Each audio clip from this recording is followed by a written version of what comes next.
નમસ્તે મિત્રો, હું છું આપણા આનંદગઢ વૃદ્ધાશ્રમ લતાબેનની ટીમમાંથી અને આજે આપણા ત્યાં ટંકારી મંડળથી બહેનો આવી છે આપણું ખોડિયાલ ભજન મંડળ લઈને આપણા આનંદગઢમાં. તો આપણે એમને પૂછીએ કે એમને અહીંયાની પ્રેરણા ક્યાંથી મળી અને અહીંયા આવીને કેવું લાગ્યું.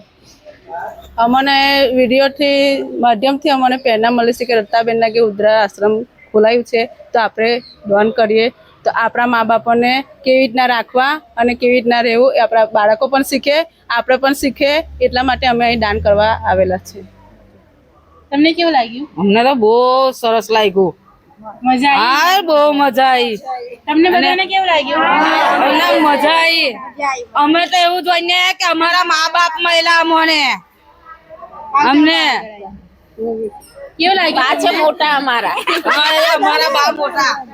કેવું લાગ્યું બા તમને? બહુ ખૂબ આનંદ થયો બેન અમને. અને કેવું લાગ્યું તમને બધાને?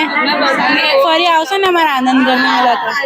અને હું કહેવા માંગુ છું બધાને કે મા બાપની સેવા કરો, આપણા બાળકો પણ આપણી સેવા કરે. એટલા માટે આ વૃદ્ધાશ્રમને દર મહિને આવો અને આપણે જે પ્રેરણા મળે એ લઈને ઘરે જાઓ. સેવાનો લાભ લો. ખૂબ ખૂબ આભાર તમારો.